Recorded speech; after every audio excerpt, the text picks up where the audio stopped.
রাজধানীর শিশু হাসপাতালের পঞ্চম তলায় নিবিড় পরিচর্যা কেন্দ্র আইসিইউর আগুন 1 ঘন্টার চেষ্টায় নিয়ন্ত্রণে এনেছে ফায়ার সার্ভিস। এখন পর্যন্ত হতাহতের তথ্য জানা যায়নি। শুরুতে 3টি ইউনিট কাজ শুরু করলেও পরে আরও 2টি ইউনিট কাজ করে আগুন নিয়ন্ত্রণে আনার জন্য। জানা গেছে শিশু হাসপাতালের পঞ্চম তলার কার্ডিয়াক আইসিইউ থেকে আগুনের সূত্রপাত। প্রাথমিকভাবে এসি থেকে আগুন লেগেছে বলে জানা গেছে। পরে হাসপাতালের আইসিইউ থেকে সব রোগীকে অন্যত্র সরিয়ে নেওয়া হয়। তীব্র গরমের কারণে এমনিতেই শিশু হাসপাতালে রোগীর সংখ্যা স্বাভাবিক সময়ের চেয়ে বেশি। হঠাৎ আগুনের ঘটনায় রোগী ও স্বজনদের মধ্যে আতঙ্ক দেখা দেয়। আগুন লাগার পরপরই তারা এদিক সেদিক ছোটাছুটি শুরু করেন। আগুনের কী পরিমাণ ক্ষয়ক্ষতি হয়েছে তা এখনও জানাতে পারেনি ফায়ার সার্ভিস ও হাসপাতাল কর্তৃপক্ষ।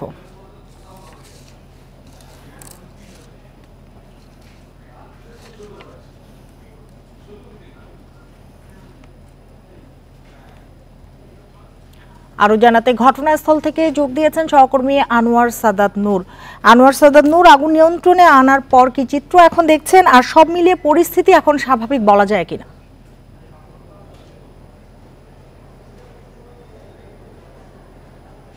পরিস্থিতি এখনো ঠিক স্বাভাবিক, বা একটা স্বাভাবিক পরিস্থিতি বলতে আমরা একটা হাসপাতালের কার্যক্রমকে যেভাবে বুঝি সেরকম পরিস্থিতি আসলে এখনো স্বাভাবিক হয়নি।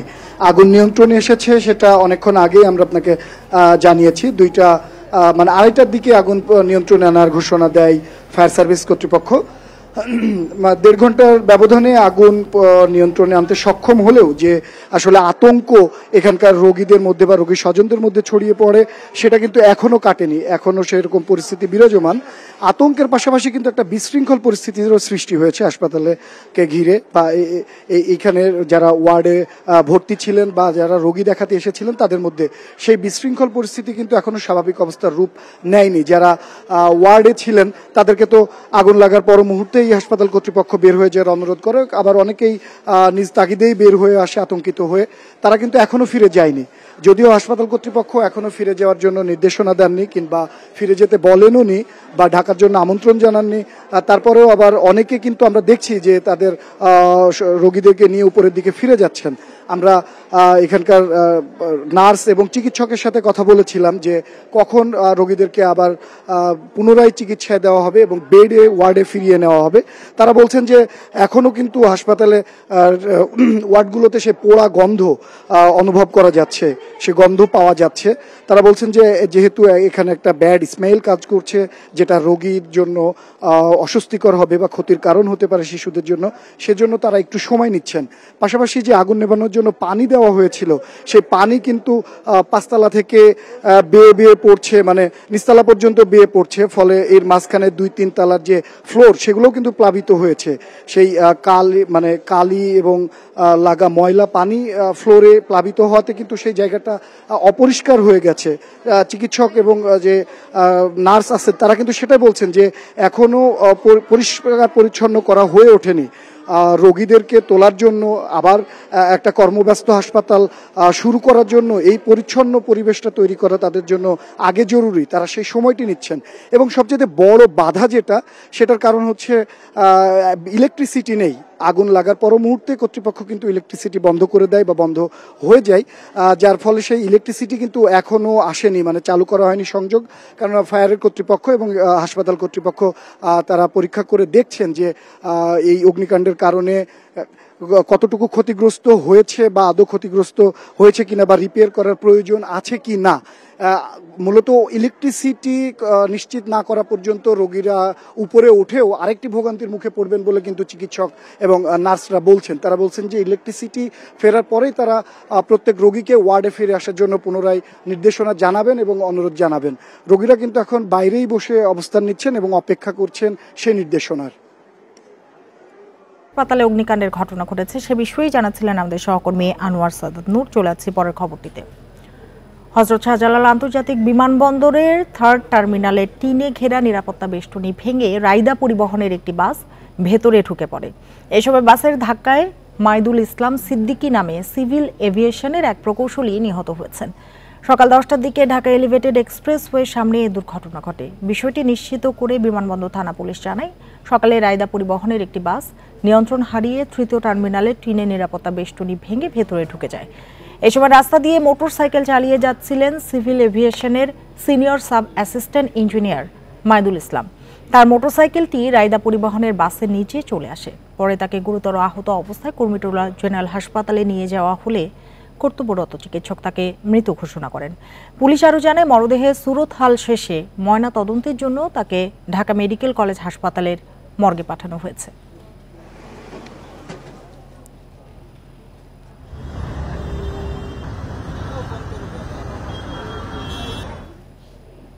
আরও জানাতে যোগ দিয়েছেন সহকর্মী আদিলুর রহমান। আদিলুর, ঘটনাটি কিভাবে ঘটেছে, কারণ কি, কর্তৃপক্ষ কি বলছে?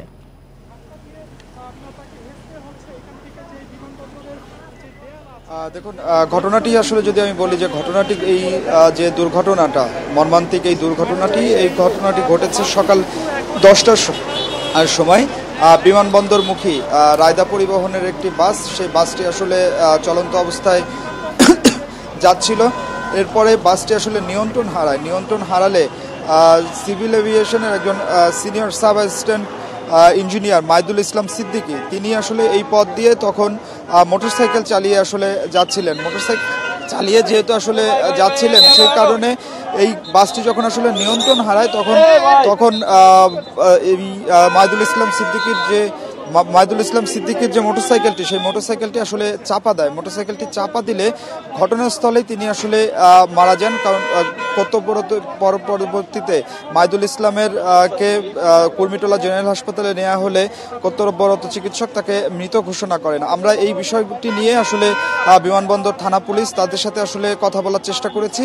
থানা পুলিশের পক্ষ থেকে আসলে যেটি আসলে বলা হচ্ছে যে রায়দা পরিবহনের এই বাসটি নিয়ন্ত্রণ হারিয়ে চাপা দেওয়ার পরে এবং চালকের যিনি হেল্পার আছেন তারা আসলে পালিয়ে গেছে। এই ঘটনায় এখন পর্যন্ত কাউকে গ্রেপ্তার করা সম্ভব হয়নি। তবে এই পরিবহনে তখন আসলে চালক কে ছিলেন, হেল্পার কে ছিলেন, সেই বিষয়গুলো কিন্তু আসলে পুলিশের পক্ষ থেকে এরই মধ্যে তারা যারা দোষী তাদের আটকের জন্য কিন্তু আসলে চেষ্টা চালানো হচ্ছে। তবে আমরা এখানে আসার পরে আসলে যেটি হচ্ছে যে টিনের যে নিরাপত্তা যে বেষ্টনীটি, সেই নিরাপত্তা বেষ্টনীটি আবার কিন্তু সিভিল এভিয়েশনের এখানে যারা আসলে কাজ করছিলেন তারা এটি নিরাপত্তা বেষ্টনীটি আবার দিয়ে দেওয়ার কারণে শুরু থেকে কিন্তু আসলে এখানে আমাদের ছবি সংগ্রহ করতে কিন্তু আসলে খানিকটা বেগ পেতে হচ্ছিল। কিছুক্ষণ আগেই আপনি নিশ্চয়ই দেখতে পাচ্ছেন, আপনাকে আমি একটা বিষয় একটু দেখাতে চাই যে মাইদুল ইসলাম সিদ্দিকীর যে মোটরসাইকেলটি, সেই মোটরসাইকেলটি কিন্তু আসলে একদম রায়দা যে বাসটি আছে সেই রায়দা বাসের নিচে আসলে চলে যায় এবং এই চলে যাওয়ার কারণেই কিন্তু আসলে মাইদুল ইসলাম সিদ্দিকী তিনি ঘটনাস্থলে মারা যান বলে কিন্তু আসলে পুলিশের পক্ষ থেকে আমাদেরকে জানানো হয়েছে। তবে এখন পর্যন্ত এই ঘটনা সম্পর্কে সিভিল এভিয়েশন বা এখানকার যারা কর্তৃপক্ষ তাদের কাছ থেকে কিন্তু আসলে কোনো ধরনের কোনো বক্তব্য কিন্তু আসলে আমরা এখন পর্যন্ত পাইনি। তবে আপনাকে একটি বিষয় একটু জানিয়ে রাখি যে মাইদুল ইসলাম সিদ্দিকীর যে মরদেহ, সেই মরদেহটি কুর্মিটোলা হাসপাতালে ছিল। এরপরে সেটি ময়নাতদন্তের জন্য ঢাকা মেডিকেল কলেজ হাসপাতালে কিন্তু আসলে পাঠিয়ে দেওয়া হয়েছে, সেখানে তার ময়নাতদন্ত হবে। তবে মাইদুল ইসলাম সিদ্দিকী এখনো পুরো পরিচয়, তার বাড়ি, তার আত্মীয় স্বজন, তাদেরকে কিন্তু আসলে এখন পর্যন্ত আমরা পাইনি, তাদের সাথে যোগাযোগ করা আসলে সম্ভব হয়নি। আপনি নিশ্চয়ই দেখতে পাচ্ছেন যে নিরাপত্তার জন্য এখান থেকে কিন্তু আসলে বারবার করে গণমাধ্যম কর্মী যারা আছেন তাদেরকে সরে যেতে বলা হচ্ছে এবং নির্দিষ্ট দূরত্বে আসলে সরে যেতে বলা হচ্ছে। এরই মধ্যে বিমানবন্দর থানা পুলিশের একটি রেকার এই ঘটনাস্থলে এসেছে এবং সেই রেকারটির মাধ্যমে এখন যে বাসটি আসলে দুর্ঘটনার করেছে এবং যে বাসটি আসলে নিয়ন্ত্রণ হারিয়েছে সেই বাসটি জব্দ করে আসলে থানায় নিয়ে যাওয়া হবে। পুলিশের পক্ষ থেকে আমাদেরকে যেটি আসলে বলা হচ্ছে যে এই ঘটনায় আসলে যারা দোষী তাদেরকে কিন্তু আসলে আইনের আওতায় আনা হবে এবং এই ঘটনায় চালক এবং হেল্পারকে ধরতে এরই মধ্যে কিন্তু আসলে অভিযান পরিচালনা করা হচ্ছে বলেও বিমানবন্দর থানা পুলিশের পক্ষ থেকে আমাদেরকে জানানো হয়েছে। তো আমার কাছে ঘটনাস্থল থেকে এটি ছিল এখনকার সর্বশেষ। শাহজালাল বিমানবন্দর এলাকা থেকে যোগ দিয়েছিলেন সহকর্মী আদিলুর রহমান। তাপপ্রবাহে পড়ছে চুয়াডাঙ্গা। গত 3 দিন ধরে পারদ উঠেছে 40 ডিগ্রির ওপরে। শুক্রবার দুপুরে 3টায় মৌসুমের সর্বোচ্চ তাপমাত্রা 41.3 ডিগ্রি সেলসিয়াস রেকর্ড করে আবহাওয়া অফিস। তীব্র গরমে বিপর্যস্ত জনজীবন, প্রয়োজন ছাড়া ঘর থেকে বের হওয়া কঠিন হয়ে পড়েছে। স্থানীয় আবহাওয়া অফিস জানিয়েছে, জেলার ওপর দিয়ে যে তাপপ্রবাহ বয়ে যাচ্ছে তা থাকবে পুরো মাস জুড়েই। টানা 7 দিন ধরে তাপপ্রবাহ চলছে চুয়াডাঙ্গায়। এর মধ্যে গত 3 দিন দেশের সর্বোচ্চ তাপমাত্রা রেকর্ড করা হয় এই জেলাতে। তীব্র গরমে অতিষ্ঠ জনজীবন। আবহাওয়ার এই বৈরী আচরণে ঘরের বাইরে যাওয়াই কঠিন হয়ে পড়েছে। আয় উপার্জনে ভাটা পড়েছে শ্রমজীবীদের। তাপমাত্রার কারণে মানুষের জনজীবনটা অতিষ্ঠ হয়ে গেছে। শুধু গাছই না, এই মুহূর্তে আমাদের বৃষ্টির প্রয়োজন। বাইরে বের হওয়াটা অনেক কঠিন হয়ে যাচ্ছে। প্রচণ্ড রোদ, ফসলের মাঠগুলি পানির অভাবে হাহাকার করছে। তবে পরিস্থিতির উন্নতি নিয়ে কোনো সুখবর দিতে পারেনি আবহাওয়াবিদরা। বরং মাঝে মধ্যে বৃষ্টির দেখা মিললেও তাপপ্রবাহ পুরো মাস জুড়ে থাকার আভাস দিয়েছেন কর্মকর্তারা। চুয়াডাঙ্গা জেলার উপর দিয়ে তীব্র তাপপ্রবাহ বয়ে যাচ্ছে। গত কয়েকদিন ধরে চুয়াডাঙ্গা জেলায় সর্বোচ্চ তাপমাত্রা রেকর্ড করা হচ্ছে। চুয়াডাঙ্গা জেলার উপর দিয়ে যে তীব্র তাপপ্রবাহ বয়ে যাচ্ছে এটা অব্যাহত থাকতে পারে। আগামীতে তাপমাত্রা আরও বৃদ্ধি পাওয়ার সম্ভাবনা রয়েছে। এবার চুয়াডাঙ্গায় তাপমাত্রার পারদ 41 ডিগ্রির উপরে ওঠার আভাস দিয়েছে স্থানীয় আবহাওয়া অফিস। Independent news. প্রায় 2 সপ্তাহ ধরে তীব্র থেকে মৃদু তাপপ্রবাহ বয়ে যাচ্ছে বিভিন্ন জেলায়। এর বিরূপ প্রভাব ফসলের মাঠে। ধান গাছ শুকিয়ে যাচ্ছে, মরছে সবজির গাছ। সেচের জন্য প্রয়োজনীয় পানিও মিলছে না গভীর নলকূপে। এতে একদিকে ফলন কমা, পাশাপাশি উৎপাদন খরচ বেড়ে যাওয়ার দুশ্চিন্তায় কৃষক। বৃহস্পতিবার আবহাওয়া অফিস জানায়, যশোর, চুয়াডাঙ্গা ও বাগেরহাটে বইছে তীব্র দাবদাহ। মৃদু থেকে মাঝারি প্রবাহ রয়েছে দিনাজপুর, চাঁদপুর, খুলনা, সাতক্ষীরা, বরিশাল, পটুয়াখালীতে। ঢাকা এবং রাজশাহী বিভাগেও মাঝারি তাপপ্রবাহ। বিভিন্ন স্থানে তাপমাত্রা উঠেছে 40 ডিগ্রির ওপরে। অতি তাপে খুলনার বেশিরভাগ ক্ষেতে ধান গাছ শুকিয়ে যাচ্ছে। চিটা পড়ে বিপুল ধান নষ্ট হওয়ার শঙ্কায় কৃষক। গরমে ধানের ক্ষতি হয়, গুঁড়া শুকায় যায় আর চিটা হয়।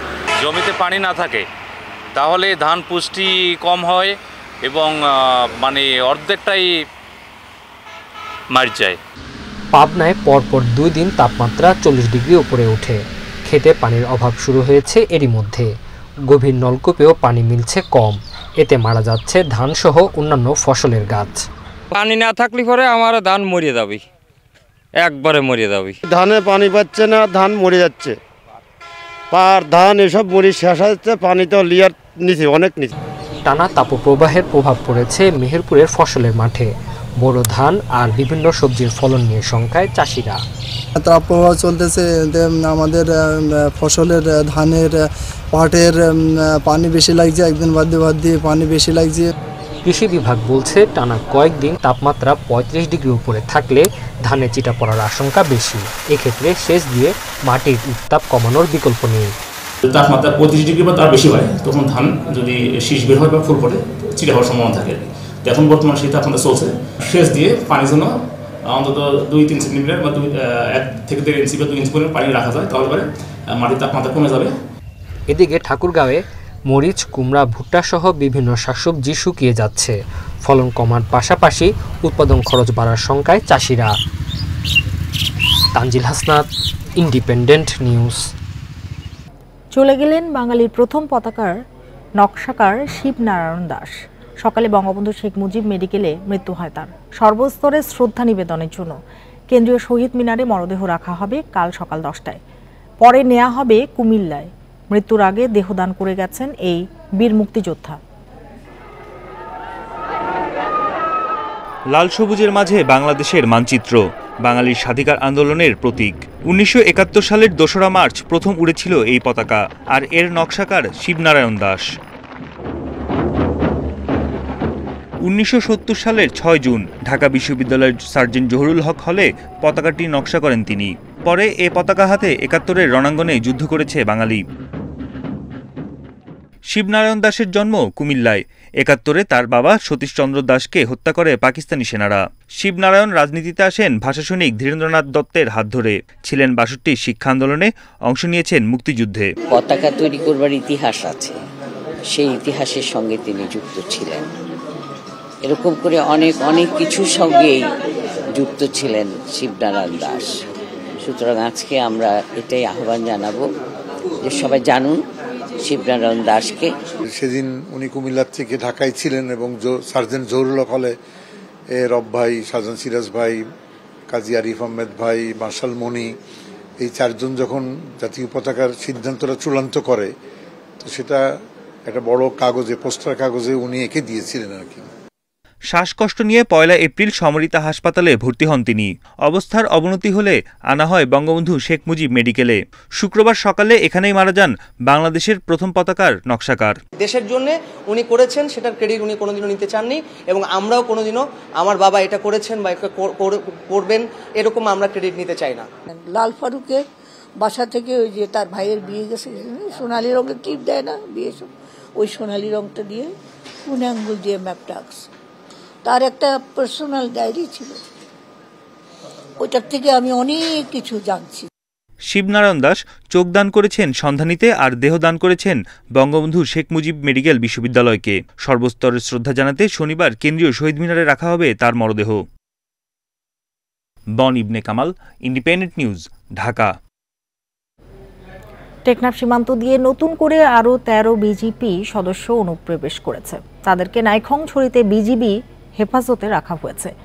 বৃহস্পতিবার রাতে নাফ নদী হয়ে তারা বাংলাদেশে অনুপ্রবেশ করে। বিজিবি জানায় তারা মিয়ানমার থেকে অস্ত্রসহ বাংলাদেশের কোস্টগার্ডের কাছে আত্মসমর্পণ করে। কোস্টগার্ড তাদের বিজিবির কাছে হস্তান্তর করে। বর্তমানে তারা নাইখংছড়ি বিজিবি ব্যাটালিয়নে আছেন।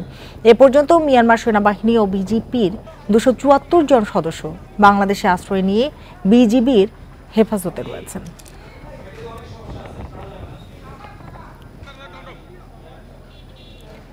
সপ্তাহের ব্যবধানে চট্টগ্রামে মুরগির দাম কমলেও দেশের অন্যান্য জেলার তুলনায় দাম এখনো চড়া। সারা দেশে বেড়েছে পেঁয়াজ ও আলুর দাম, সবজির দামও ঊর্ধ্বমুখী। নিত্যপণ্যের দামে লাগাম টানতে নিয়মিত বাজারে অভিযান পরিচালনার দাবি ক্রেতাদের। চট্টগ্রামে সপ্তাহের ব্যবধানে মুরগির দাম কমেছে কেজিতে 20 থেকে 30 টাকা। নগরের বিভিন্ন বাজার ঘুরে দেখা গেছে গত সপ্তাহে 680 টাকায় বিক্রি হওয়া দেশি মুরগি এখন বিক্রি হচ্ছে 650 টাকায়। 50 টাকা কমে ব্রয়লার মুরগি বিক্রি হচ্ছে 230 টাকায় এবং 30 টাকা কমে সোনালী মুরগি বিক্রি হচ্ছে 350 টাকায়। বরিশালে এখনও বাড়তি দামে বিক্রি হচ্ছে মুরগি। গত সপ্তাহে ব্রয়লার মুরগি 195 থেকে 200 টাকায় বিক্রি হলেও এই সপ্তাহে 215 থেকে 220 টাকা, লেয়ার মুরগি 10 টাকা বেড়ে বিক্রি হচ্ছে 340 টাকায়। বেড়েছে আলুর দাম। গত সপ্তাহে আলু 45 থেকে 48 টাকা কেজি বিক্রি হলেও এই সপ্তাহে প্রতি কেজি 50 থেকে 55 টাকা। ঊর্ধ্বগতি বাজার বেশ আমার অবস্থা, যার কোনো ভাষা প্রকাশ করার মতো না মধ্যবিত্ত নিম্ন মধ্যবিত্ত লোকের জন্য। বাজার দর বাড়ার কারণে চাহিদা বেশি, উৎপাদন কম, খাবারের দাম বেশি, বাচ্চার দাম বেশি, এই জন্য। খুলনায় আলুর সাথে বেড়েছে পেঁয়াজ ও রসুনের দাম। প্রতি কেজি পেঁয়াজ 5 টাকা বেড়ে বিক্রি হচ্ছে 60 টাকা দরে। এছাড়া রসুন 10 থেকে 30 টাকা পর্যন্ত বেড়ে বিক্রি হচ্ছে 160 থেকে 180 টাকায়। একই পরিস্থিতি রাজশাহীতেও। পেঁয়াজ মার্কেটে এখন দাম বেশি, কি জন্য বাঁধাই পাটে যারা হাজার হাজার মুরগি কিনে রাখে ওরা এখন মাঠে নেমে গেছে। বাজারের খুব অবস্থা খারাপ হয়, প্রচুর দাম বেশি, মানে গরিব মানুষের লাগালের বাইরে কিনা। আলু 55-60 টাকা কেজি আলু, পটল হলো 50 টাকা কেজি, বেগুন 60 টাকা কেজি, আমাদের আওতার বাইরে হয়ে যাচ্ছে। বগুড়াতে গত সপ্তাহের তুলনায় এই সপ্তাহে সব ধরনের সবজি কেজিতে 5 থেকে 10 টাকা বেড়েছে। এছাড়া কুরবানির ঈদকে সামনে রেখে এখন থেকেই বিভিন্ন মশলার দাম বাড়াতে শুরু করেছে বলে অভিযোগ সাধারণ ক্রেতাদের। যে দাম তার চেয়ে প্রতি কেজিতে 300-350 টাকা বেশি। জিরার দাম আগের তুলনায় কম, সাদা এলাচ, কালো এলাচ এগুলির দামটাই বৃদ্ধি। আমার মোটেই মনে হচ্ছে না যে বাজার মনিটরিং হচ্ছে। আসলে মানুষের আয় সীমিত হয়ে গেছে, কিন্তু ব্যয়টা হয়ে গেছে বহুমুখী। নিত্যপণ্যের ঊর্ধ্বগতি ঠেকাতে নিয়মিত বাজারে অভিযান পরিচালনা করার দাবি সাধারণ ক্রেতাদের। Sadequr Rahman Siddiqui, Independent News. নেত্রকোনায় চালের বস্তায় জাত ও মূল্য সহ তথ্য রাখা কার্যক্রম উদ্বোধন করা হয়েছে। সকালে সদর উপজেলার রামকৃষ্ণপুরে মজুমদার রাইস মিল মালিকদের উপস্থিতিতে এর উদ্বোধন করেন জেলা প্রশাসক শাহেদ পারভেজ। তিনি বলেন, মন্ত্রণালয়ের নির্দেশে এই কার্যক্রম বাস্তবায়ন শুরু হয়েছে। এতে উপকৃত হবে ভোক্তারা। আজ শৃঙ্খলা ফিরবে চালের বাজারেও। চালের বস্তায় ধানের জাত ও মিল গেটের মূল্য সহ বিভিন্ন তথ্য রাখা নিয়ে গত 21শে ফেব্রুয়ারি প্রজ্ঞাপন জারি করে সরকার।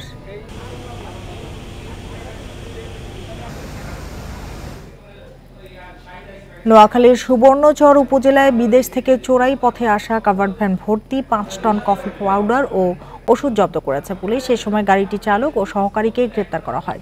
এ ঘটনায় দুপুরে 8 জনকে আসামি করে হাতিয়া থানায় মামলা করা হয়। এর আগে গতরাতে মোহাম্মদপুর গ্রাম থেকে কাভার্ড ভ্যান সহ কফি ও ওষুধ জব্দ করে জেলা গোয়েন্দা পুলিশের কার্যালয়ে নিয়ে রাখা হয়। পুলিশ জানায় গতকাল বিকেলে হাতিয়া উপজেলা চানন্দি ইউনিয়নের জনতার ঘাট থেকে দুটি কাভার্ড ভ্যান মাইজদির দিকে রওনা হয়। এ সময় গাড়ি দুটির গতিবিধি দেখে সন্দেহ হলে স্থানীয় লোকজন ধাওয়া করে। একটি কাভার্ড ভ্যান পালিয়ে যেতে সক্ষম হলেও অন্যটি সুবর্ণচর উপজেলার মোহাম্মদপুরে সড়কের পাশে খাদে পড়ে যায়। খবর পেয়ে পুলিশ ঘটনাস্থল থেকে গাড়িটি জব্দ করে।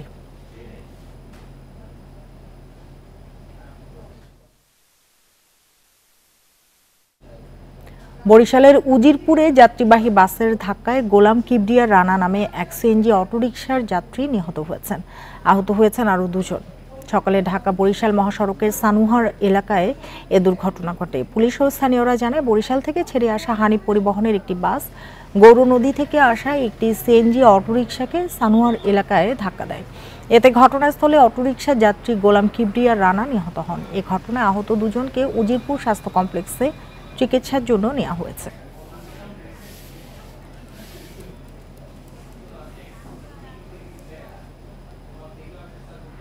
নাটোরে প্রার্থী অপহরণের ঘটনায় জড়িতরা মন্ত্রীর আত্মীয় হলেও কোনো ছাড় পাবে না বলে মন্তব্য করেছেন ডাক, টেলিযোগাযোগ ও তথ্য প্রযুক্তি প্রতিমন্ত্রী জুনায়েদ আহমেদ পলক।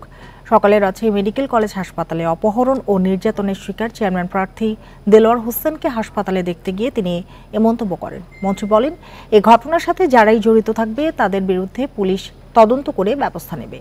ভবিষ্যতে কেউ যেন কারো পরিচয় ব্যবহার করে দল ও সরকারের ভাবমূর্তি নষ্ট করতে না পারে সেজন্য কঠোর দৃষ্টান্ত তৈরি করতে হবে। পলক আরও বলেন, নির্বাচন ঘিরে মন্ত্রী এমপিদের স্বজনদের কোনো সুবিধা দেওয়া হবে না। যারা দলের ভাবমূর্তি ক্ষুণ্ণ করছে তাদের বিরুদ্ধে সাংগঠনিক ব্যবস্থা নেওয়ারও আহ্বান জানান প্রতিমন্ত্রী। এ সময় নাটোরের সিংড়ায় উপজেলা পরিষদের চেয়ারম্যান প্রার্থী দেলোয়ার হোসেনের চিকিৎসার খোঁজ খবরও নেন ডাক, টেলিযোগাযোগ ও তথ্য প্রযুক্তি প্রতিমন্ত্রী।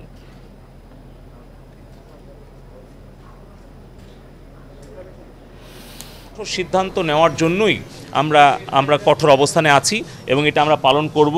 সেই ক্ষেত্রে কার কি পরিচয়, কে আমার ভাই, কে আমার শ্বশুর, কে আমার ভাগিনা, কে আমার ভাতিজা, কে আমার ভাই কিংবা শ্যালক, এইটা কোনো বিবেচনার বিষয় নয়। এটা নিয়ে আমি আসলে বিব্রত, লজ্জিত, দুঃখিত এবং আমি ক্ষমা প্রার্থী। বিশ্বের চলমান অশান্তি দূর করতে এবং পবিত্র গীতার মহান বাণী সবার কাছে পৌঁছে দিতে চট্টগ্রামে অনুষ্ঠিত হয়েছে স্বর্ণমুকুট গীতা প্রতিযোগিতা। দেশের বিভিন্ন জায়গা থেকে প্রতিযোগিতায় অংশ নিয়েছে 1000-এর বেশি প্রতিযোগী। সকালে সাংস্কৃতিক অনুষ্ঠানের মধ্য দিয়ে নগরীর গোলপাহাড় শ্রী শ্রী মহাশ্মশান কালী মন্দিরে এই প্রতিযোগিতার আয়োজন করে বাংলাদেশ জাতীয় গীতা পরিষদ কেন্দ্রীয় কমিটি। সাংস্কৃতিক অনুষ্ঠানের পাশাপাশি চলে প্রতিযোগীদের লিখিত পরীক্ষা। আয়োজকরা বলছেন, করোনার কারণে গত কয়েক বছর এই প্রতিযোগিতা অনলাইনে হলেও এবার সরাসরি আয়োজন করা হয়। প্রতিযোগিতায় অংশ নিয়ে গীতা ও সনাতন ধর্মের নানা বিষয়ে জানতে পারেন অংশগ্রহণকারীরা। এই স্বর্ণমুকুট প্রতিযোগিতায় আমরা 31টি আকর্ষণীয় পুরস্কার রেখেছি। খুব আনন্দ লাগতেছে এরকম একটা অনুষ্ঠানে অংশগ্রহণ করছি। গীতার যে সংস্কৃতির শ্লোকের অর্থ, বাংলা অর্থগুলা, সেটা আমি পরীক্ষা দিয়ে বুঝতে পেরেছি। আমার খুব ভালো লাগছে। পায়রা বন্দরের প্রথম টার্মিনাল চালু হতে যাচ্ছে আগামী জুনে। একসঙ্গে ভিড়তে পারবে 3টি জাহাজ। বন্দরের প্রথম টার্মিনাল চালুর পরই আনুষ্ঠানিকভাবে শুরু হবে বাণিজ্যিক যাত্রা। ঢাকা কুয়াকাটা মহাসড়কের সঙ্গে পায়রা বন্দরে সরাসরি সংযোগ স্থাপনে চলছে আন্দারমানিক সেতুর নির্মাণ কাজও। পটুয়াখালীর কলাপাড়া উপজেলার টিয়াখালী ইউনিয়নে 2013 সালের 19 নভেম্বর পায়রা বন্দরের ভিত্তিপ্রস্তর স্থাপন হয়। এর 3 বছর পর 2016 সালের 13 আগস্ট সমুদ্র বন্দরটিতে প্রথমবার কন্টেইনার জাহাজ খালাসের মাধ্যমে শুরু হয় বন্দরের কার্যক্রম। প্রায় 15,000 কোটি টাকা ব্যয়ে নির্মাণাধীন এ বন্দরে মোট 6টি জেটি থাকবে, যার মধ্যে 600 মিটার প্রথম জেটির কাজ প্রায় শেষের পথে। এবছরের মাঝামাঝিতে জেটিটি চালু হলে 200 মিটার দৈর্ঘ্যে 3টি জাহাজ একসাথে ল্যান্ডিং করতে পারবে। বন্দর কার্যক্রম সহজ করতে আন্দারমানিক নদীর উপর 1120 মিটার দীর্ঘ সেতু নির্মাণ করা হচ্ছে। অন্য দুইটা পোর্টে তেমন একটা জায়গা না থাকার কারণেই তারা এক্সটেন্ড করতে পারছে না, কিন্তু আমাদের এখানে যথেষ্ট জায়গা রয়েছে। যখনই আমাদের চাহিদা আসবে তখন আমরা বন্দর এক্সটেন্ড করতে পারবো। এছাড়া একটা বড় যে ব্যাপার রয়েছে যে আমাদের যে চ্যানেলটা, এটা সোজা একটা চ্যানেল, সো এখানে লেংথের কোনো প্রতিবন্ধকতা নাই, যে কোনো লেংথের জাহাজই সহজেই আসতে পারবে 220-30 মিটার। 50 বছরের পরিকল্পনাকে সামনে রেখে আন্তর্জাতিক মানের করে গড়ে তোলা হচ্ছে এই বন্দরকে, বলছে কর্তৃপক্ষ। এটা অন্যান্য পোর্টের চাইতে অনেক বেশি আধুনিক হিসেবে এবং আমাদের যে জাতীয় চাহিদা, এই চাহিদার সাথে তাল মিলিয়ে আন্তর্জাতিক ব্যবসা বাণিজ্য বৃদ্ধিতে সহায়ক হবে বলে আমরা মনে করি। প্রযুক্তির মাধ্যমে জাহাজ ল্যান্ডিং সহ সব সুবিধা থাকছে বলে এটি হচ্ছে দেশের একমাত্র স্মার্ট সমুদ্র বন্দর, জানালেন বন্দর চেয়ারম্যান। যারা শিপ হ্যান্ডলার, যারা শিপ ওনার, তারা এই পোর্টের প্রতি পোর্টের মানে উন্নতির সাথে সাথে তারা যে সংশ্লিষ্ট হয় এবং তারা যদি এগিয়ে আসে, এই পোর্টের কর্মক্ষমতা এবং আমাদের রেভিনিউ আর্নিং আরও অনেকাংশে বৃদ্ধি পাবে। ইতিমধ্যে এই বন্দরে 400-র বেশি বিদেশি জাহাজ সহ 250 জাহাজ ভিড়েছে। গত 3 বছরে রাজস্ব আয় প্রায় 1000 কোটি টাকা। Independent news. সুনামগঞ্জের হাওরে শুরু হয়েছে আনুষ্ঠানিকভাবে ধান কাটা। সকালে দেখার হাওরে এর উদ্বোধন করেন কৃষিমন্ত্রী ডক্টর মোহাম্মদ আব্দুল শহীদ। দ্রুত ফসল কাটতে নেওয়া হচ্ছে প্রযুক্তির সহায়তা। আবহাওয়া অনুকূলে থাকায় এবার ধানের ফলন ভালো হয়েছে। এতে কৃষক খুশি হলেও ধানের ন্যায্য দাম নিয়ে রয়েছেন সংশয়ে।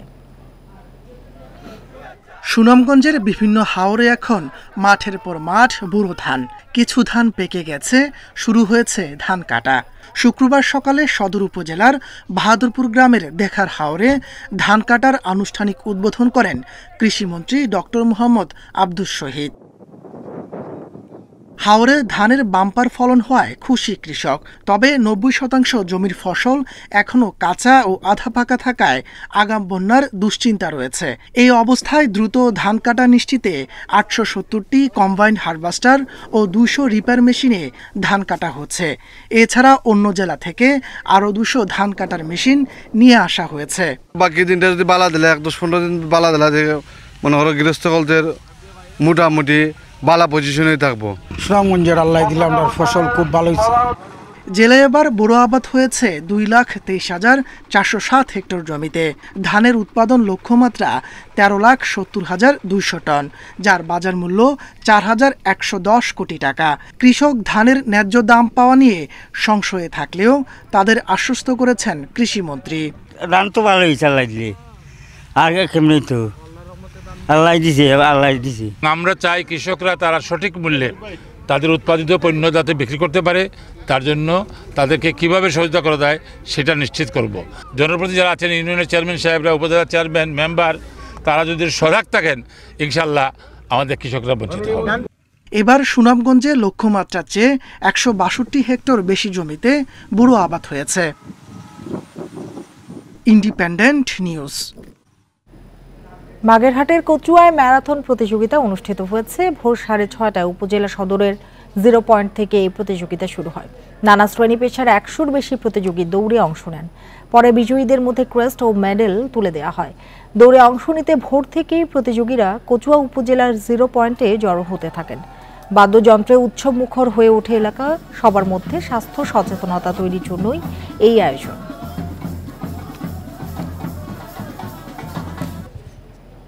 আর এই ছিল আজকের সমগ্র বাংলাদেশে ইন্ডিপেন্ডেন্ট টেলিভিশনের সব খবর। আরও বিস্তারিত জানতে চোখ রাখুন ফেসবুক, ইউটিউব এবং এক্সে। ধন্যবাদ সবাইকে।